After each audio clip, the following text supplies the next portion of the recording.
Wednesday, people. Rocking and rolling in my own words. Yours truly, Stephen M. Smith. Touchdown, Alabama Magazine. We apologize for the lateness here, people. Just some technical issues there, but we appreciate you guys rocking and rolling with us right now. 10 days away from Alabama, Miami coming up here in 2 weeks. We're going to do something different right now. We're going to actually go to the In My Own Words hotline. We pick up our first guest of the evening, my man Jason Clary, who is the owner of the Dolphins Dispatch covering those Miami Dolphins. Jason, we get to the guest early today. How you feeling, man? Hey, sorry, man. I'm doing well. Glad you guys were able to get on air there, and happy to be back on here. And thank you very much for having me. Absolutely. Got Jason Clary on the line right now, covering owner of the Dolphins Dispatch for those Miami Dolphins. So, Jason, looking at now, Tua Tagovailoa in the second preseason game, I mean, he was magnificent. First preseason game, did pretty good. But the second one, young man, 16 for 23 passing, had a touchdown pass in the game, a couple of long touchdown drives. Where have you seen him grow the most between year one and during this year of training camp as he prepares to prove some doubters wrong here? The first thing that you really take notice of is his body language, both when he's on the sideline and then when he's in the huddle and on the field. It's just completely night and day. Last year, you could tell that he wasn't totally comfortable in that system, both by his play on the field and just by his body language and general interaction with teammates. This year, just doing a lot better, communicating, commanding the huddle, really being a leader there, which is great to see as he's coming into his second year. And I know a lot of people will say it's just preseason, but you got to practice what you preach. And so the fact that he's able to show these things in practice and in preseason, in my opinion, bodes well for what Miami has heading into the year two of Tua Tagovailoa's career down there in Miami. Absolutely. Looking forward to seeing what Tua has to do here in year two as a quarterback for the Dolphins. Definitely looking great in training camp and in the preseason thus far. But, Jason, now we turn our attention to that wide receiver room, and one in particular, Robert Foster, of whom it had seemed like he had finally found a home in Miami. He was making plays in training camp. He was catching touchdown passes in preseason matchups, but the Dolphins decided to waive and or release Foster. Just in your opinion, what went into that? What was behind that, especially for a young man that, like I mentioned, was starting to find a home in Miami? It was purely a numbers game.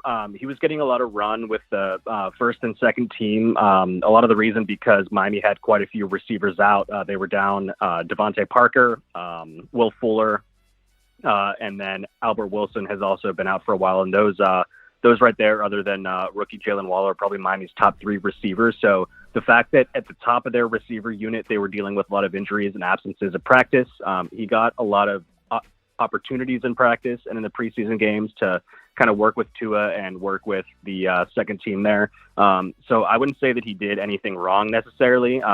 It's just the fact that they have such a logjam at receiver right now. It's really hard for a new player like that to make the team when you also have incumbents like Jakeem Grant, who's a return specialist and has been there for several years, Mac Hollins, who is also a special teamer. So it was kind of a numbers game for him to get cut there. And it's unfortunate because he really was showing a lot of good things there in practice and in the preseason so far. If you're just tuning into the show here on a Wednesday, once again, our apologies for the delay, some small technical things there, but we're rocking and rolling right now here with you on a Wednesday, and we're joined live by my man Jason Clary, who is the owner of the Dolphins Dispatch, covering those Miami Dolphins, talking to Tua Tagovailoa, Robert Foster, among other things. But now we get into Jalen Waddle here, Jason. He went down with a small little injury in the second preseason game. He continued to play, got back up, continued to be out there on the field. How is he doing as of now? How has he progressed since then? And just what's the update here on Jalen Waddle? Yeah, when that injury happened, he was run blocking down the field, and the run kind of came to his back, and he got leg whipped by a defender that was trying to make a play on the ball. So a little bit of a freak injury there. And I'm not really going to say injury. At first, it did look like it was a serious injury. He was down. It looked like he was in a lot of pain. Thankfully, he was able to walk off under his own power, left with trainers, but quickly came back into the game, and there have been no reports of him dealing with any issues from that scare. So thankfully, there was nothing serious that happened there. I know a lot of Dolphins fans were holding their breath that their first-round pick was down. So, and you saw in Miami's first two drives that they really want to get him incorporated into the offense, whether it's screens, jet sweeps, motion plays, anything they can do to get the ball in his hands, they're going to do. So he's likely going to be a focal point for that offense week in and week out during this season.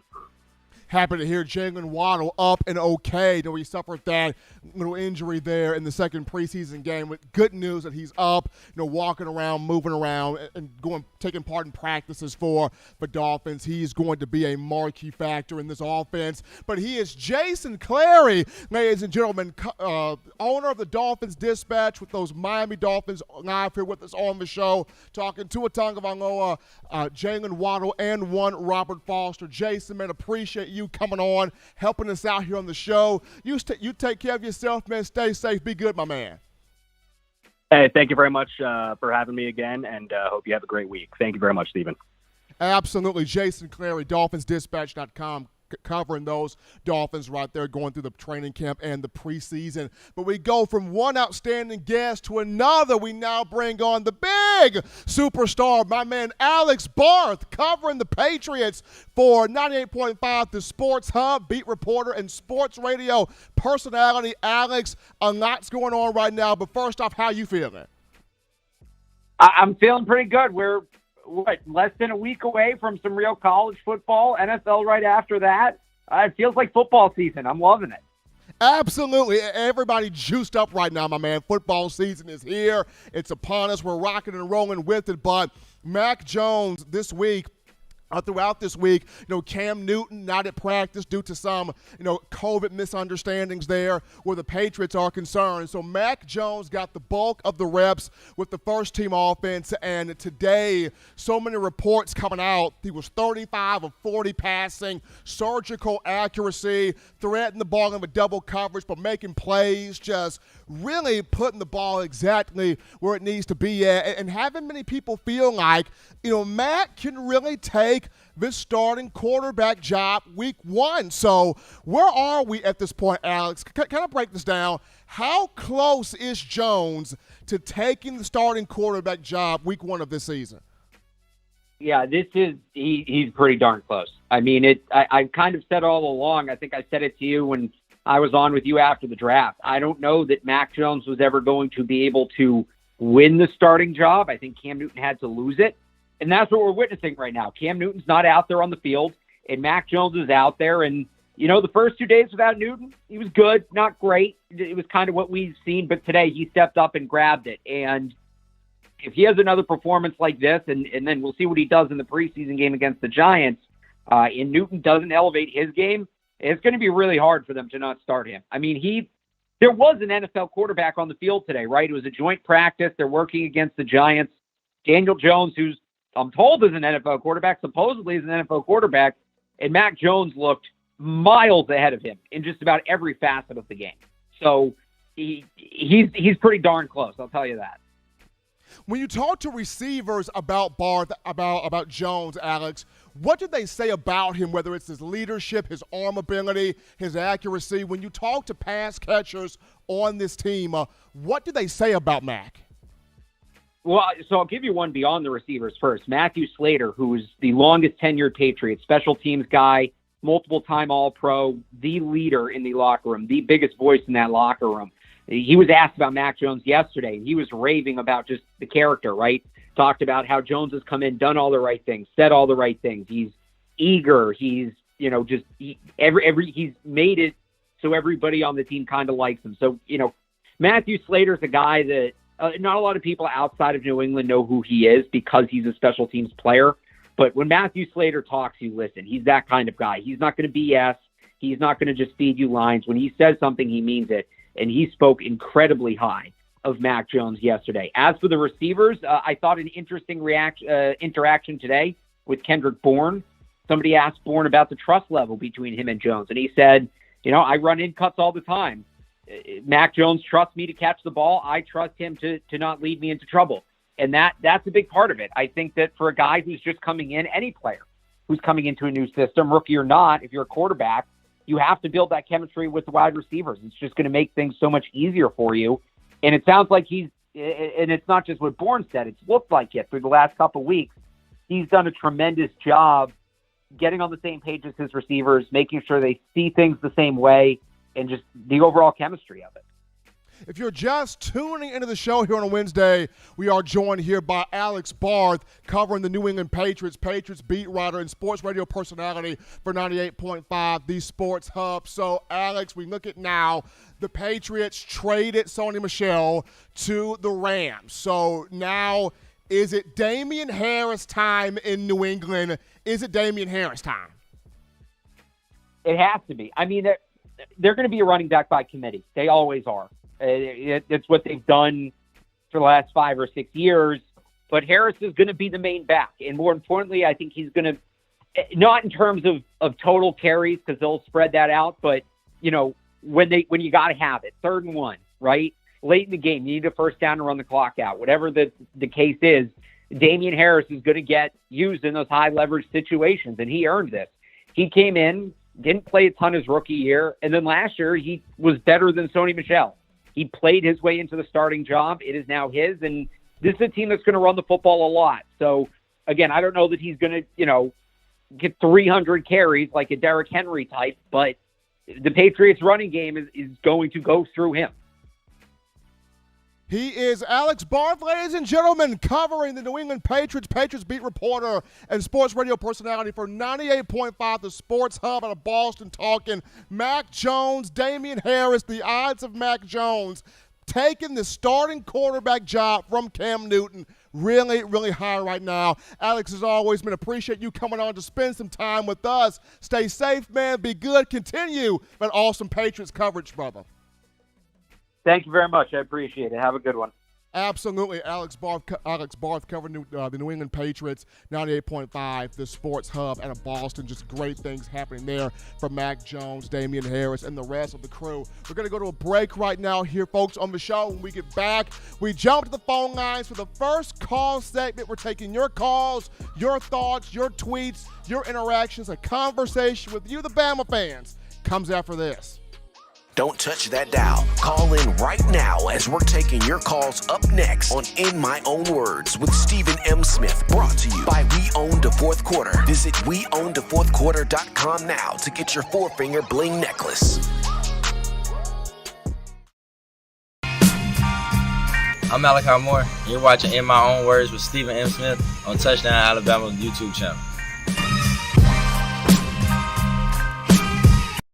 Every sports fan deserves the proper representation. Whitwell Sports introduces to you the Title Towel. Wave that Title Towel in the air like you just don't care in support of Nick Saban and the Alabama Crimson Tide. Only $9.99 and it lasts a lifetime. Head on over to whitwellsports.com and get your Title Towel today.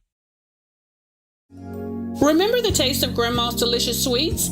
Emily's Heirloom Pound Cakes brings back those precious memories with just one bite. Each cake made from scratch. They make the perfect dessert to share with family and friends for any occasion, and ordering is easy.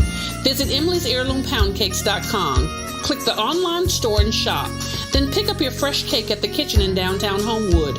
Order yours online at emily'sheirloompoundcakes.com. Emily's Heirloom Pound Cakes, making memories from scratch.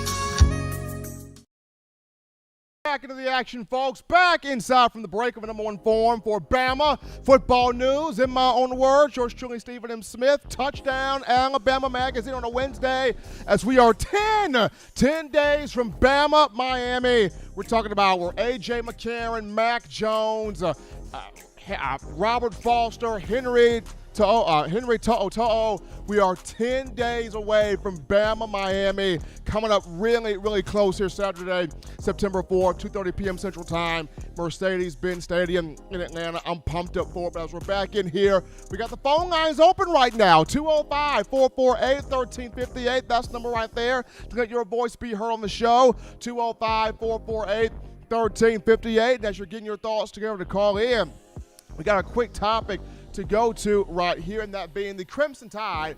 Alabama football had 15 guys named to the SEC preseason coaches team, 15 guys, including 7 first-team guys. The first-team guys offensively, you had 2 guys, that being Evan Neal and John Metchi. And then the defense had 5 guys, including Will Anderson, Christian Harris, Henry To'o, Malachi Moore, and also John. Well, To'o was on the second team, so it was Christian Harris, Malachi Moore, Josh Jobe, Quandarius Mathis, and Will Anderson. So those 5 were on the defensive side of the football. The offensive side was John Metchi and Evan Neal. But 7 guys made the first team for the preseason All-SEC coaches team. 15 guys in all, a conference high for Alabama making that team right there. But we go to our first call right now on the show. You're live on a Wednesday on In My Own Words. How you feeling? State your name and where you calling from.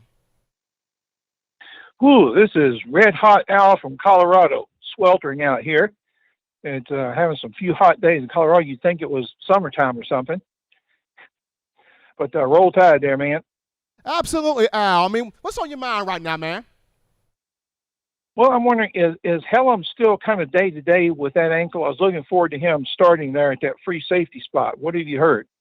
The last time Saban said he is day-to-day, I know Saban spoke tonight in his press conference. Our own Patrick Dowd, the breaking news reporter here at TDA, was in on that press conference. So definitely will get with Pat on any news or updates regarding DeMarco Helms. But the last time Saban spoke that I was involved in there, he said that Helms day-to-day there with the ankle. Mm-hmm. All right. Well, thank you for that. I appreciate it. And everybody just remember that the football is coming up. Don't let world events get you down too much. Keep your faith. Spread it out too. And let's keep praying for the folks who are really in need. Absolutely. Appreciate Al from Colorado. Big Al checking in there, helping us out on the show. We go to our next call right here. You're live on In My Own Words on a Wednesday. What's going on? How you feeling? State your name and where you calling from. Hey, Stephen, it's Jim Bob McLean. All right, Jim Bob, what's happening, man? Nothing much. Getting kind of tired of hearing some of this news about Billingsley kid. What's going on down there? Well, good question. So Billingsley was actually back at practice on yesterday. He was back at practice in blocking drills and tight end drills. It appeared like he was the first guy in the line. So it appears like things are okay. We'll continue to provide you guys with updates on that. But he was back in practice yesterday, back in practice today. So it appears like things are okay. Why are all these players, they won the championship, they think they're so good, why are they not just want to buy in and listen to Coach Saban? That's the big thing because, I mean, Coach Saban is not the average coach, and I get that. He's stern, he's tough, he does it by the book, even though he's mellowed out in his older years. But at the same time, Jim Bob, you're right. At the end of the day, you have to buy into the program. You got to buy into the system. If Saban knows you're good, he's going to put you on the field. And all you have to do is be at Alabama 3 to 4 years, and you're off to the NFL draft. It's a small piece of time that you have to spend at Alabama compared to what you want to do, which is your ultimate goal, which is play pro football for countless years. But Jim Bob, I agree with you, man. Great point. Appreciate that call coming from you. But Jamil Billingsley was at practice today. He was there yesterday, so it appears that things are okay, but we're going to continue with updates on that. Appreciate McConaughey, man. Gotta love McConaughey. Big shout out to McConaughey, man. $75 super chat. Put it in the bag. He met the goal by himself today. appreciate the support there coming from Mechanic. We go to our next call right here. You're live on the show. What's going on? State your name and where you're calling from. Live on the show, caller. State your name, where you're calling from.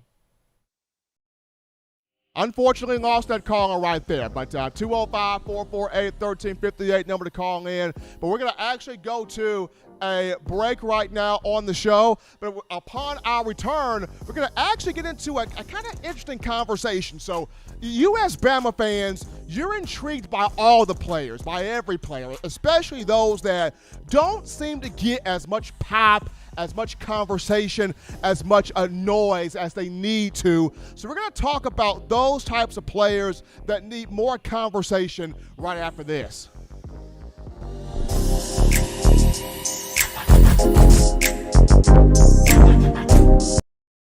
You know what we do at the start of the fourth quarter. We throw them foes up. But now you don't have to wait until the fourth quarter. Get your 4-finger bling necklace at WeOwnTheFourthQuarter.com. It's the first and only logo that captures the essence of all Crimson Tide players and fans as we represent the legendary Alabama football fourth quarter dominance. Get your 4-finger bling necklace right now at WeOwnTheFourthQuarter.com. Get yours today and stun on them haters.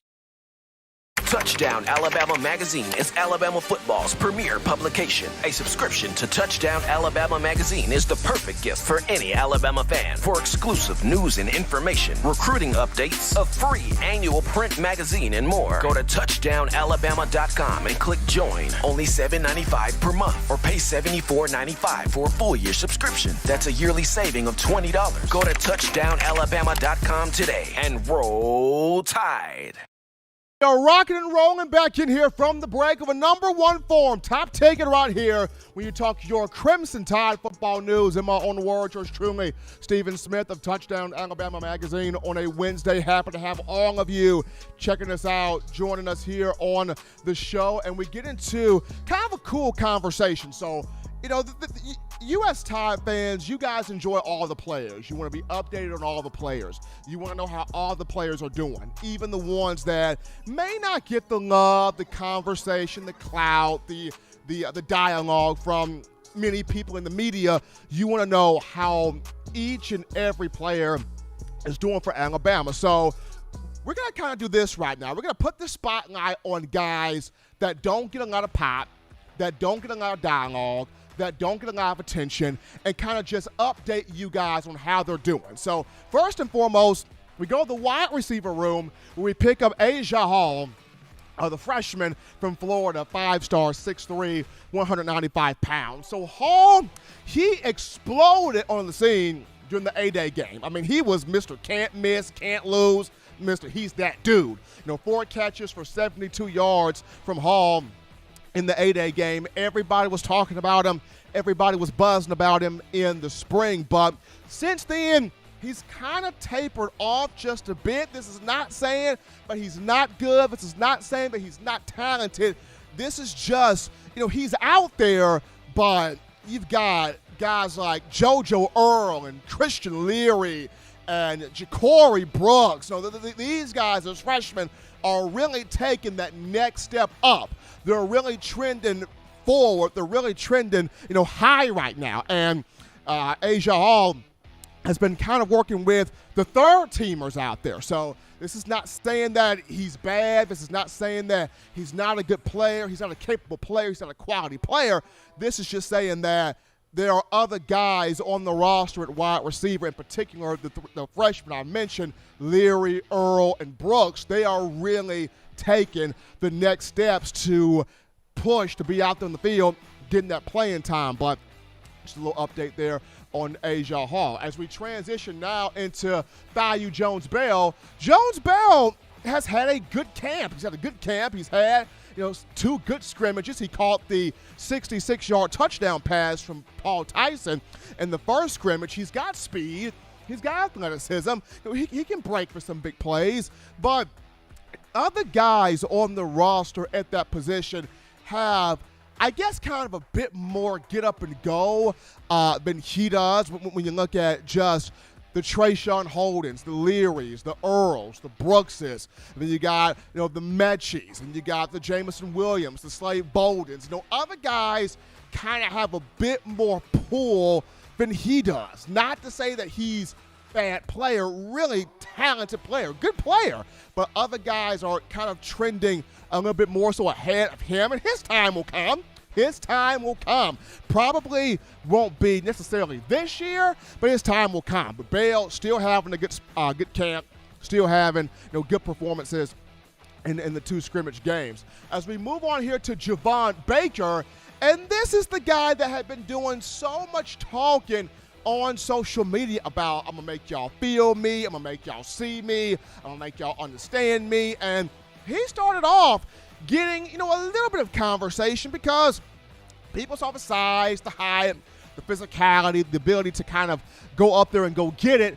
But the issue with Baker is does not have the just breakaway speed, right? And U.S. fans have become so used to those game breakers at wide receiver, those guys that have speed. Like, we have been so spoiled by Jerry Jeudy, Henry Ruggs, Devontae Smith, Jalen Waddle. That group spoiled us because it was catch and beep, beep, gone. Get to the house, get to the crib, get to the apartments, get to the pay dirt, score those touchdowns. So after seeing those 4 guys, we now look at wide receivers as if to say, you got to have that type of speed. And if you don't have that type of speed, are we taking a step back with you? I mean, that's kind of a question right here. So, hopefully Baker can, make up for that and have other areas of his game that can take over it and get him on the field. But, right now, physical guy just does not have that breakaway speed that U.S. fans are used to seeing out there on the field. As we move on here to John Metchi at wide receiver, and he was not talked about at all in the spring due to he didn't play in the spring. He was coming off a couple of surgeries. According to Coach Saban, the Crimson Tide has been trying to work Metchi back full go for the offense because he had to have time to recover, to rehab, and get healed up from those surgeries. He had a couple of nagging injuries down the stretch of last season, but he's 100% now. He's good to go now. Going back to that second scrimmage, he had the 80-yard touchdown reception from Bryce Young. That was really, really good for him out there on the field. And him having that mantle now being passed to him from Devontae Smith, he's got to be the number 1 receiver. We all know Smitty played with Steakum on his hands. Smitty never dropped the ball. And if he did drop a ball, I clearly did not see it. So for John Metchi, he's going to go out there and lead this team, will lead the wide receiver room with pinpoint catches, with big plays out there at that position. But as we move on over now to the defensive side of the ball, and in particular at inside linebacker, we pick up Shane Lee. And this is somebody who's truly kind of fallen off because after his freshman year in 2019, where he had to play in replacement of Dylan Moses, who got hurt prior to the season with the knee injury, and Shane Lee was put out there. He had to call the defense, run the defense, set all the schemes up, get everybody in order. And despite the production he had that year as a freshman, I remember he had like 85 tackles, like 7 tackles for loss, 4.5 sacks. He put up some strong numbers. Make the freshman all-SEC team, but the one knock on Lee was tightness in his hips. Didn't have the smooth fluidity movement of his hips. Going from sideline to sideline, kind of stiff in the hips there. And did not play last year. According to Coach Saban, he had a sports hernia type of injury, so he couldn't play last year. He couldn't play much last year. So this season, in fall camp thus far, you haven't heard much about Shane Lee. Nobody's been talking about him. Nobody has shown much concern. Nobody has been having him in conversations. And he's a talented guy. He's a good player. It's just, will we see Shane Lee on the field this season? That's a big question. Because with Henry To'o in here, and you've got Christian Harris, and you've got Jalen Moody, and you got all of these young guys at the inside backer position, chomping at the bit to get on the field. kind of a tough, difficult spot to be in for Shane Lee, but we shall see what happens as we stick here with the linebackers, but now go to outside linebackers. This becomes Quandarius Robinson. And people forget, he was a 5-star coming out of Jackson Olin High School in the Mobile area, not Mobile, here in Birmingham here in that 2020 class. And, a guy that, when he fills out his body, he could be a very successful player at outside linebacker. But just so much depth at that position when you discuss Chris Allen gets a lot of a talk. Will Anderson gets a lot of a talk. And whatever talk is not soaked up by those two, it's being taken over by Drew Sanders. It's being taken over by Chris Braswell. You got King Wakuda, at that position as well. So Quandarius Robinson, his time will come. It's just so much depth at the outside linebacker position. He's having a good camp. He's been productive. He's been playing well. It's just he is behind so many guys in that room coached by Sal Sunseri. So he'll continue to grow. He'll continue to get better. He will continue to develop. But as we continue with the outside linebackers, we now pick up Keanu Colt, who is a true freshman. And Keanu Colt was one of two guys that Alabama flipped from LSU during the early signing period last year in December. And Alabama fans, you were excited when the Tide was able to flip Keanu Colt. Now, he's been, once again, having a good camp, doing well in scrimmages. It's just so much depth, so many guys in front of him at that outside backer position. I feel like once Chris Allen graduates after this season, and then once Chris Allen graduates and once Will Anderson does his thing and potentially moves on to the NFL, you could see some more of these guys, these young guys, get in the picture, get in the fray, and have success. Hopefully, we don't see these guys hit the transfer portal, but things happen. You never know what could happen. But Keanu Colt is having good camp, is having success here in scrimmages. Sticking with the defense, but now transitioning over to the defensive secondary, where we pick up Jacquez Robinson. And Robinson came into that 2020 class with guys like Malachi Moore, Brian Branch. He came in with those guys. And Christian Story also. And Robinson, he got on campus early before the end of the 2019 season, because he got here in December of 19. He was helping Alabama prepare for the Citrus Bowl against Michigan in Orlando, Florida. And with Robinson, he's about 6'2", close to 200 pounds, if not over that mark by now. With his body type, reminds you a little bit of Trayvon Diggs, long, lean, rangy, athletic type of guy, and he's been worked all over the secondary. He's getting some time at nickel. He's getting some time at dime. He's getting some time at star. He's number 23 on the film. So Jacquez Robinson, number 23 on the tape as you're watching this. The guys performing backpedaling drills with Coach Jay Valai. Jacquez Robinson, number 23 on the video here. But here's a guy that's got length, he's got talent, he's got experience, he's got athleticism, but defensive back, just another position where Bama's deep at. I mean, Bama's got guys all over the field in terms of veteran players. So he's another guy that you have to wait until some of these guys filter out, whether it's through graduation, whether it's through going to the NFL draft. Once some of these older guys filter out here, he will have his opportunity. But Robinson actually had a pick off Jalen Milroe in the first scrimmage. So Jacquez Robinson has been playing good ball here in fall camp. As we look at now one Devonta Smith in the secondary, the corner, not the receiver. Devonta Smith, who's number 27 on the tape there, as he was working with safeties under the leadership of Coach Charles Kelly. Smith, once again, another byproduct of the secondary's loaded. The defensive backfield is loaded. You've got Job and Armour Davis and Kool-Aid and Marcus Banks and Malachi and Brian Branch and DeMarco Helms and Jordan Battle and just so many guys in that back five to where, all over the field at various positions. It's Devonta Smith. It's learning that role. It's learning that position. It's growing in your spot. It's growing within the playbook.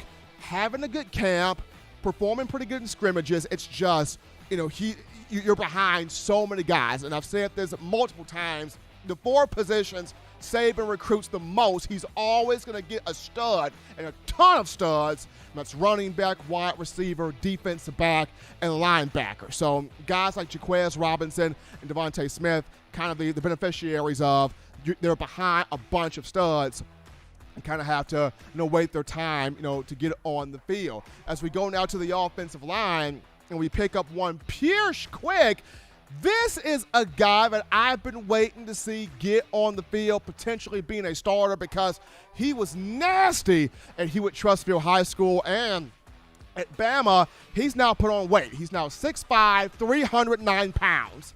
I would like to see him get a look either as a starting tackle or as a starting guard. Doesn't really matter. Just would like to see big number 72, Pierce Quick, on the field. Now, recently, he's coming off a back surgery. So that's the reason why it's taken him a long time to kind of, get back in the flow of things. He did not participate at all in spring football. So upon him coming back from the back surgery, he's getting back in the flow of things. He's getting back in the swing of things. But hopefully we can see, him potentially make a push there to get on the field. And even when you look at guys like Kamar Wheaton, mentioning him, another byproduct of, you got a lot of backs on the field. You look at Brian Robinson, Roydell Williams, Trey Sanders, Jace McClellan, Kamar Wheaton. He'll have his time. He'll have his moment. Just got to be able to, wait this thing out here. But we take a break here on the show. Don't touch that dial. We're still getting your chest warm here on a Wednesday. Upon our return, we will jump back into the phone lines to take your calls, your thoughts, your chats, your interactions, your conversations right after this. You're watching In My Own Words with Stephen M. Smith, brought to you by We Own the Fourth Quarter. Get your 4-finger bling necklace today by visiting weownthefourthquarter.com. Throw them foes up. What's up, Bama Nation? This is Rudy Griffin, former Alabama defensive lineman, and you're listening to my guy, Stephen M. Smith, In My Own Words, brought to you by Touchdown Alabama Magazine. Roll Tide, roll! Every sports fan deserves the proper representation. Whitwill Sports introduces to you the Title Towel. Wave that Title Towel in the air like you just don't care, in support of Nick Saban and the Alabama Crimson Tide. Only $9.99, and it lasts a lifetime. Head on over to whitwillsports.com and get your Title Towel today.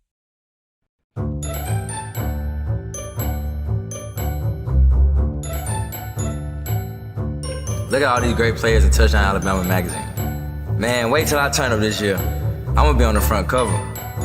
But what if Will goes off? Or Joe, DeMarco, Chris, Tim, Christian. Don't wait. Order now at touchdownalabama.com or call 833-483-2624 today. Christian or Jamarian. We are back rocking here, folks. Back in from the break of the number 1 forum for Bama football news. In my own words, yours truly, Stephen M. Smith, Touchdown Alabama Magazine. Coach Saban having his presser on this evening. We are 10 days until Bama, Miami, live from Mercedes-Benz Stadium in Atlanta. But as we're back in from the break, we go to the phone lines now to take your calls. Call statement brought to you by the Blue Wrench Gang, 205-448-1358. Number to call in right there, 205-448-1358. We grab this call here. You're live on the show. What's going on? How you feeling? State your name and where you calling from. Hey, this is Corey from Trussville, Alabama. How you doing this afternoon? Doing good, Corey. How you feeling, man? I'm doing great. I don't know about you, but I didn't really like what I heard coming out of Coach Saban's press conference. Did you feel the same way? Say it again about Saban's press conference. Yeah. Did you feel kind of a negative feeling coming out of his press conference? I didn't really. Well, out of this one, I know I wasn't in this one. I know our own Patrick Dowd, who's the breaking news reporter for Touchdown Alabama, he was in on this one. Now, prior to this one, Corey, there have been a couple of press conferences where Saban has been kind of chill, kind of calm, kind of mellow, kind of even-keeled. And, of course, the two involving Jamil Billingsley, he kind of got kind of rah-rah in those two. But for the majority so far, he's kind of been kind of chill. Do you feel confident Alabama will get the offensive line patched out correctly? Because I think we all know the five that we would feel most confident is Evan Neal, Emile Ekior, Chris Owens, Javon Cohen, and potentially Kendall Randolph if he's healed from his sprained ankle. Do you feel like that will be the starting five against Miami? It has a big chance to be, Corey. I know Saban mentioned today that the center position is still some competition there. You want to have consistency at that center spot. So that's between Chris Owens and Darian Dalcourt, the junior from Maryland who came in that 2019 class. Dalcourt a bit more of a natural center, but Chris Owens has played a lot of football, and the guys respect him. The guys love him. So that center spot going to be interesting. And in the right tackle spot, I think Kendall Randolph ultimately will start against Miami, but also keep your eyes on J.C. Latham as well, who's been getting reps. But I think they'll have the offensive line figured out. Appreciate Corey from Trustville for that call right there. We take this call. You're live on the show. What's going on? State your name and where you're calling from. This is Animal, the president of the TDA Chat Club. I'm calling from Jasper, Alabama. I tell you what, Stephen, I was sitting here and I saw that Jalen Waddle. I saw that incident happen. I spit out half my popsicle, dropped the other half, and the damn dog run off with it. So I'm one short of popsicle. Somebody got to send me a popsicle in the chat. Somebody please send my man a popsicle. I tell you what, it was. I tell you, whew, I hope that don't happen again. Lord have mercy. I'm telling you what. All right, everybody's looking good in the Blue Ridge gang. Everybody's wanting me to call in. I appreciate all the love out there in the Blue Ridge gang. I sure do. Everybody's looking good, cities, towns, countries, and states. TDA loves y'all, and I do too, every one of you. They appreciate everything you do, comments, donations, calling in, messages. Blow them up, give them all you got. Everybody, we need to remember our troops. So once again in Afghanistan, these people that's up here in Waverly, Tennessee, and a lot of other things going on in this country. We need to keep our priorities straight and remember, guys, they say a prayer tonight for everybody.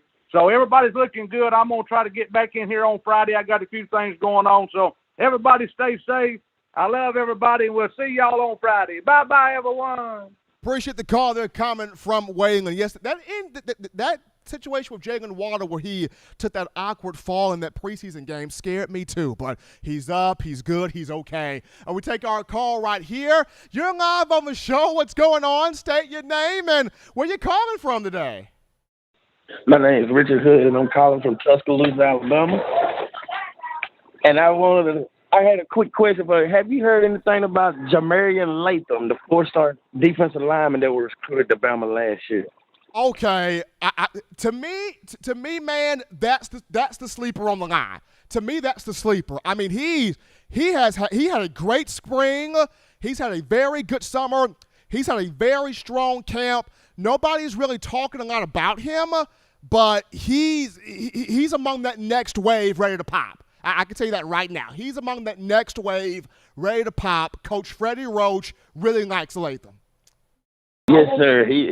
That kid's gonna be special. I had the privilege of coaching him when he was in little league football, and I watched him grow up, man. And tell you what, Bama got something special. I wish him nothing but a great year, and I'm sure we're gonna have it. I just hope everybody stay healthy. Bama Nation, all day, every day. Waylon, I love you, man, and enjoy the rest of your day. Absolutely. Appreciate that call right there. We got another call coming in. You guys are blowing us up on a Wednesday. You're live on the show. What's going on? State your name and where you calling from. Hey, Steve. Charles calling from Demopolis. Charles is back. Charles, what's going on? Nothing. What's on your mind, Charles? What Saban gonna do with Jaleel, the tight end guy? Well, Charles, Billingsley was back in practice today. He was back out there yesterday also. So it appears that things are fine. It appears that things are good. Once again, as we get updates in, we will continue to inform y'all, but it was just good to see him at practice today and at practice yesterday with tight ends back with his position group. They're not going to kick him out of the team? Well, Charles, I hope not. I mean, it seems like they're not going to kick him off the team. I hope not, because you do kind of need him out there. So I saw he was in practice today. He was in practice yesterday, so that's all I care about right now. Well, appreciate Charles from the Mopolis, man, calling. Gotta love Charles and what he brings to the show. I mean, he's a concerned fan. He wanted to make sure that Jamil Billingsley okay. You know, he was in practice today, in practice yesterday. As long as he's out there going through drills, taking care of his business, then that's all I want to see, point blank, period. But as always, Bama fans, if you want to have your picture featured on the show, this is what you do. You send that photo to tdalabamateam@gmail.com. That's tdalabamateam@gmail.com. Send the photo right there. The photo, along with your name, will be featured on the screen of the show upon you calling in. We got a couple of super chats to get to right here. We got my man Big Bill from New York. Bill from NYC, that $5 donation. Appreciating the love from Bill. And we got Agar Thomas dropping a 50-piece. Agar Thomas helping us out here on the show. That $50 donation. Appreciate the love from everybody writing in, calling in, donating in. So, quick topic right here, and it goes to ESPN unveiled the commentary team for Alabama's game against Miami. Saturday, September 4th, 2:30 p.m. Central Time, Mercedes-Benz Stadium in Atlanta. Game will be aired on ABC. The commentary team we have in the booth, Sean McDonough on play-by-play. We've got Todd Blackledge, color analyst. We've got on the field Todd McShay and Molly McGrath, the sideline reporter. So McDonough, Blackledge, McShay, and McGrath, the commentary team for the Crimson Tide against Miami, week 1 to open the college football season. I wouldn't have mind having Joe Tess or Kirk Herbstreit, but we will do what we have to do. We will make do what we have to make do with. So that's just ESPN putting out the commentary team. We go to a call right here. You're live on the show. What's going on? State your name and where you calling from. What's up? I'm calling from Bama, Alabama. And I just had to ask you one question. Go ahead. So, it might be a little too early for you right now, but what are the predictions for Bama versus Miami? Okay, I like this. Predictions for Bama versus Miami. Appreciate this call. Give me Bama 42, Miami 13. 42-13 Bama, that'll be my prediction right there. Appreciate that call there from that young fan. But I like 42-13 Miami, John. I may change it prior to the game, but right now I'm really rocking with 42-13 Miami right now. 42-13 Bama over Miami right now. But we take a break right here on the show. Appreciate everybody for helping us out here, calling in, writing in, donating in, texting in, chatting in, all what you've been doing. We got a call, though. We'll take this final call here before we go to break. You're live on the show. What's going on? State your name and where you calling from. What's up, Steve? This is Jay from Sheffield. You doing all right? Oh, man, Jay from Sheffield. What's popping, brother? What's going on? Oh, making it, man. Living day to day. Man, you know what I want to see? What do you want to see, Jay? I want to see Nick bring out something like a trick special team play. Since we got all these fast guys like JoJo and Kamara Weed, you think we'll ever see that? I mean, that'll be nice. That'd be nice. And think about this. Think about this, Jay. This is Drew Swoboda's first year at Alabama. He comes over from Memphis, so Coach Drew may have a trick or two. We don't know, but he may have a trick or two. Hey, man, I love the show, man. Thank you, man. Thank you for the show, dude. That's all I wanted. Appreciate the call that comes from my man Jay from Sheffield. I mean, this is Drew Swoboda's first year. I'm not saying he's going to run trick plays, but he a first-year head coach. You kind of don't know what the heck his philosophy is. he may pull something. He may wait to the best possible time to pull something out the chamber, and we don't know when it's going to come. But we take the break right here on Michelle and Touch That Down. When we get back, we jump into Elimination. 3-pack of questions talking this version of Bama football, and we'll get into it after this.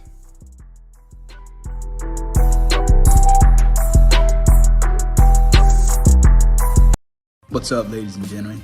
This is Marvin Constant, All-SEC linebacker and 1999 SEC champion. You are listening to In My Own Words, brought to you by Touchdown Alabama Magazine. Roll Tide. If you're an avid Alabama Crimson Tide fan and you love to flaunt it, then show your Alabama Crimson Tide support by grabbing the All-Bama sneakers. They feature bold Crimson Tide graphics, so no one will be able to question where your allegiance lies. When you add these sweet sneakers to your Alabama Crimson Tide collection, go to stsfootwear.com and use the code TDAlabama for $15 off your purchase. That's code TDAlabama for $15 off your purchase. Go to stsfootwear.com and get your All-Bama sneakers today. Touchdown Alabama Magazine is Alabama football's premier publication. A subscription to Touchdown Alabama Magazine is the perfect gift for any Alabama fan. For exclusive news and information, recruiting updates, a free annual print magazine, and more, go to touchdownalabama.com and click join. Only $7.95 per month, or pay $74.95 for a full year subscription. That's a yearly saving of $20. Go to touchdownalabama.com today and roll Tide. Thank you for tuning in. Show your support right now by clicking that like button. If you haven't subscribed, hit the subscribe button now and enable all notifications to make sure you don't ever miss any of the best Alabama football news, notes, and information right here on Touchdown Alabama. All right, people, we're back in from the break with number one forum for your Crimson Tide football news. In my own words, yours truly, Stephen M. Smith of Touchdown Alabama Magazine on a Wednesday hump day. We are 10 days. We are 10 days from Bama, Miami, pumped up, juiced up, prepared for this right here. But before we get into the elimination game, got to remind you of TDAwear.com. That's TDAwear.com for all of you fans still overjoyed with the Crimson Tide's national championship. We want you to check out our championship collection merch. This means you grab you an 18 of them things, folk, hoodie, t-shirt, or sweatshirt, as well as our Got 18 We Do shirts. Designs that feature all 18 championship years on the back. You head on over to TDAwear.com. Do it right now, baby. TDAwear.com. You go over to Championship Collections merch tab. You get you that gear today, showing that support for Coach Saban, the University of Alabama, the student athletes, and us here at Touchdown Alabama Magazine. It is Wednesday, so you know what I'm wearing. My 18 of them things, folks, shirt. Got to represent here live on the show. But we're getting it out. The elimination game, y'all know how this goes down. It's a 3-pack of questions discussing your Crimson Tide, and we eliminate all of the wrong answers till we get to the right answer on the show. Now, what makes this fun for you, the Tide fan, is our own John Ivory will be conducting polls in the chat line, so you can get your vote on in elimination. If you feel like this guy should be the winner, if you feel like that guy should be the winner, or whatever the case may be, you can get your vote on in the polls in this fun interactive segment right here. So let's get this thing going here. Elimination here. We go to the first thought here in the conversation as it's on screen. So which veteran receiving option will have the most catches? So the veteran receiving option that will have the most catches this year. It's my opinion on who I think the guy will be. So it's my opinion on who I think the guy will be in terms of the game of elimination. But we got the answer choices here. So the answer choices here for the first topic, we got John Metchi, we've got Jamison Williams, we've got Slade Bolden, and we've got Jamil Billingsley here. So receiving option that will have the most catches, Metchi, Williams, Bolden, and Billingsley. So starting this thing off with Metchi, last season he had 55 catches, 916 yards, fourth in the SEC, 6 touchdowns, made explosive plays, especially in matchups against Texas A&M and Tennessee. He takes over for the departed Devontae Smith as the number one wide receiver. The mantle falls on him. He's got to catch the balls. He's got to make the plays. He's got to be the leader. He's got to make things very comfortable for one Bryce Young at quarterback. And I like what Metchi can do. I like what Metchi brings to the table. We're going to keep Metchi here on the screen here for a little bit longer. We're going to keep Metchi here. As we move on down to Jamison Williams, this guy transferred from Ohio State. I mean, I know in years to come, JoJo Earl will be Jalen Waddle 2.0 in years to come. But just stating now, Jamison Williams at 6'2", a little bit taller than Waddle. He's 189 pounds, a bit thicker than Waddle. When I was able to talk to credible sources following the both scrimmages, I was told this guy, Williams, is the deep threat. He's the burner. He can take the top off the secondary. He's fast. You can send him deep. Coach Saban even talked about it. This guy is going to be a big feature of our offense. And when Saban calls you a big feature, that's code for you're starting. You're going to get out there on the field, get your chin strap tightened up. You're going out there. Jamison Williams, if you remember, coming over from Ohio State, had the big performance in the semifinal game against Clemson, caught the 45-yard touchdown pass from Justin Fields. The Buckeyes got the 49-28 win. I like Jamison Williams. We're going to keep him here for a moment.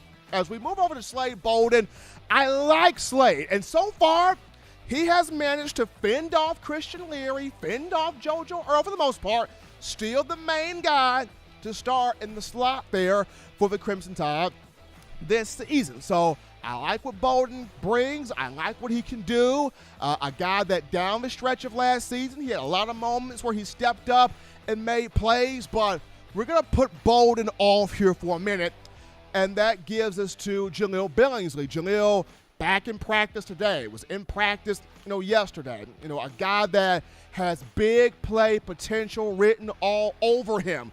A guy that can be a first-round pick. He puts it all together. He becomes that mature leader on the field. He can be a first-round pick. He's that type of talent. This past season, Steve Sarkisian opened him up. 18 catches, 287 yards, 3 touchdowns. Bill O'Brien has the potential to turn him into a megastar. So, like Jaleel, but we're also going to slide Jaleel off for a minute here. So, that leaves us with John Metchi and Jamison Williams. John Metchi and Jamison Williams here. So, 74% of you are going Metchi, 17% of you are going Williams. I'm going to roll with the 17% that say Williams. I think Jamison Williams is going to have the most catches. Metchi may have the most yards or the most touchdowns, but I think Jamison Williams will have the most catches. Once again, burner, speed, quick, up and down the field, big feature, has big experience coming from Ohio State. And remember 2016, fans, remember 2016 when Ardarius Stewart had more yards, 864, but Calvin Ridley had more catches with 72. It's going to kind of be like that, where you'll have Metchi more than likely with more yards, more touchdowns, but Jamison Williams with more catches. It could very well play out like that. We'll see, but I'm going with Jamison Williams here. So we move in here to our second thought here in our game of elimination. Question on screen. Who starts at center for the Crimson Tide? Who will be the starting center to control the offensive line starting off week 1 against Miami? Our answer choices are as follows. We have Chris Owens, we have Emile Ekior, we have Darian Dalcourt, and we have Seth Mclaughlin here on screen. So starting this thing off with Chris Owens. Owens has, he's embraced the role of being the old man on the team. Got to Alabama in the 2016 class, so this would be his 6th year in the program. The young man has played a ton of football. He's played center, he's played guard, he's played tackle, he's played tight end, he's played everywhere. Very versatile, veteran guy, leadership guy, role model type of guy. Teammates love him. Coaching staff loves him. It's just, for me, as suitable as Owens was in the 2 playoff games this past season, including national championship against Ohio State, and as well as he played filling in there for one Landon Dickerson in the SEC championship game. When Bama lost Dickerson to the NFL, Dickerson brought so much to this team, and not just from a personality standpoint, though he was a great personality. We're talking about from intellect, IQ, calling out the offense, calling out the defense, the physicality, the opening up the run game, the protecting of the passing game. Dickerson did so much for Alabama football in just a short period of time, and you wonder sometimes, does Owens have that same physicality as a Dickerson? But we're going to leave Chris Owens here for just a moment because he's playing a lot of football. As we move on here to Emile Ekior,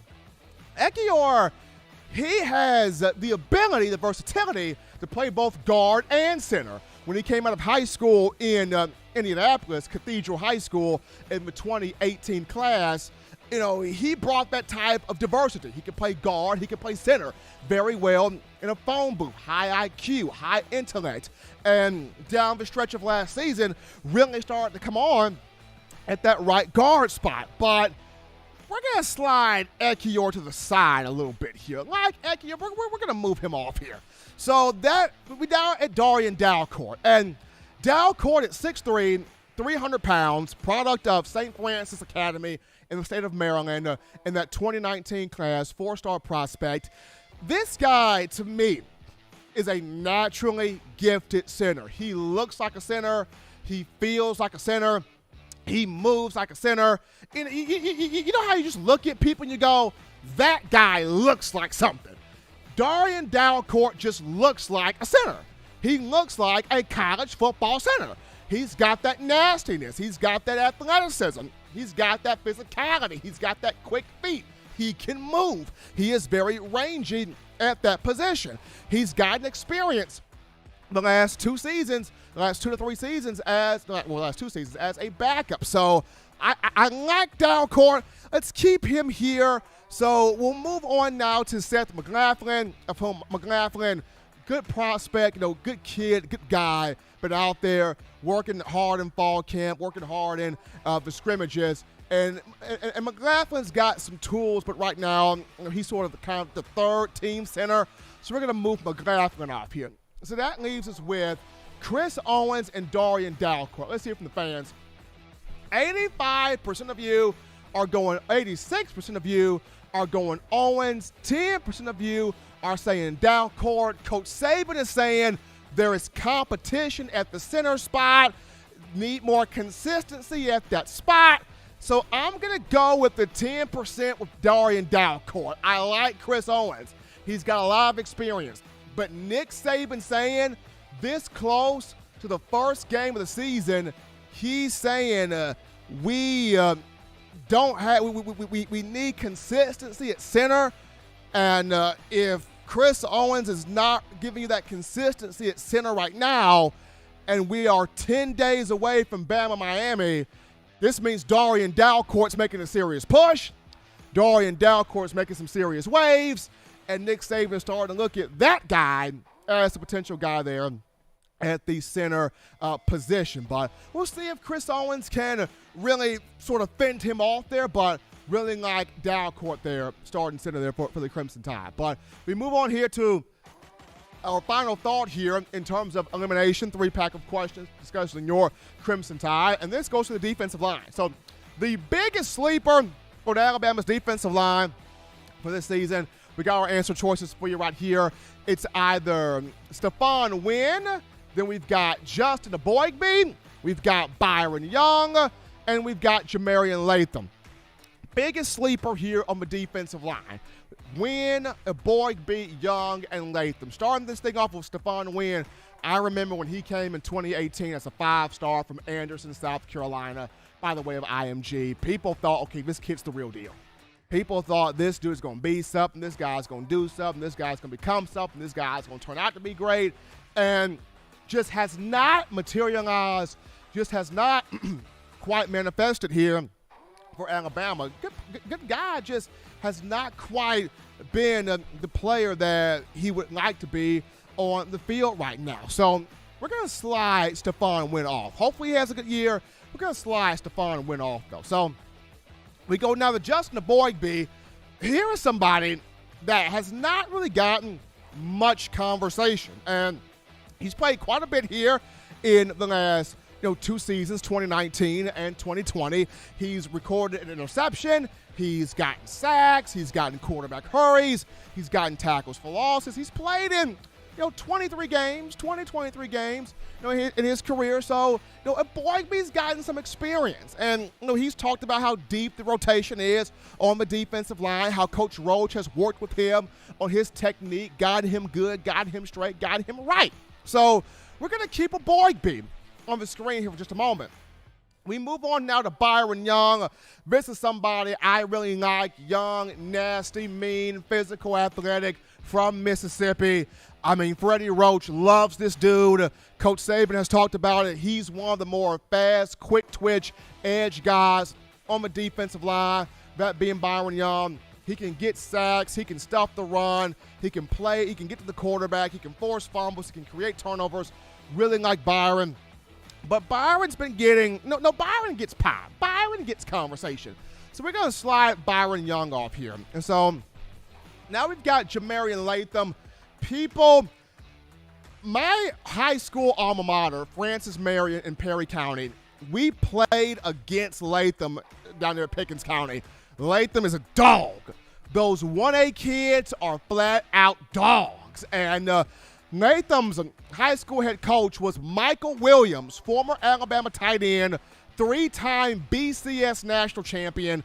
I mean, Jamarian Latham's the real deal. Jamarian Latham can flat out play, can flat out go, can flat out grind. I mean, in the spring, he was chasing Paul Tyson all over the field, had a good summer, really good fall camp. Coach Roach likes him also.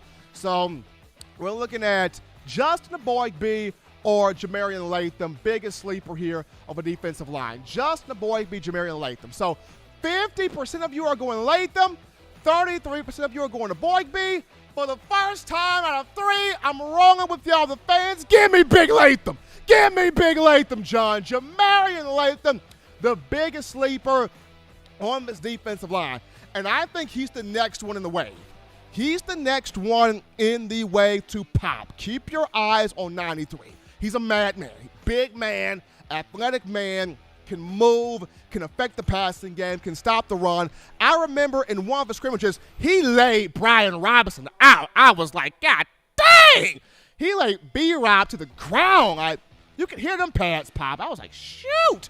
Sheesh! So, Jamarian Latham, telling you, keep your eyes on Big 93. Kick and play.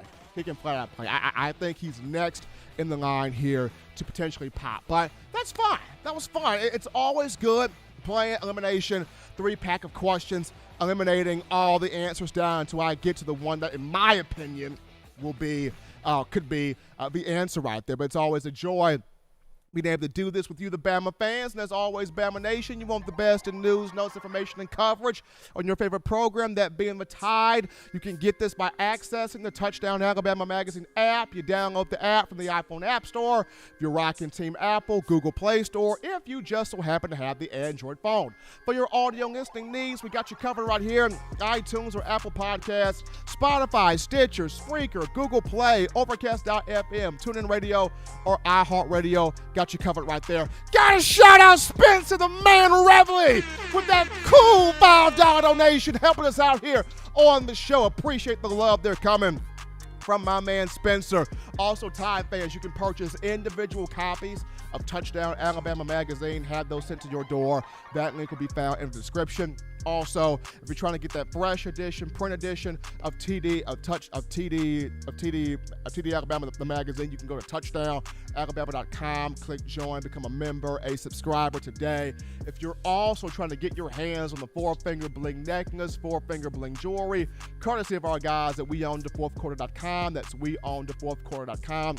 That link in the description as well. As always, Tide fans, don't forget to check out our own Justin Smith, lead scouting and recruiting analyst for TDA. He has his show, The Process, every Tuesday and Thursday right here on the YouTube channel. Check him out. Justin does an outstanding job breaking down recruits, covering the hottest targets, the top prospects from all across the landscape of high school football. So if recruiting is your thing, you check out the man that does it better than anybody else. That's our guy, Justin Smith. He eats, sleeps, breathes recruiting for Bama football. But so next time, folks, husbands, love your wives. Wives appreciate, value those husbands. Children continue doing the right thing, fun thing, smart thing, good thing, legitimate thing. To not be bored, get that schoolwork done also. You get you those 3 hearty meals a day, those 3 great laughs a day. You protect yourself, protect the loved ones around you.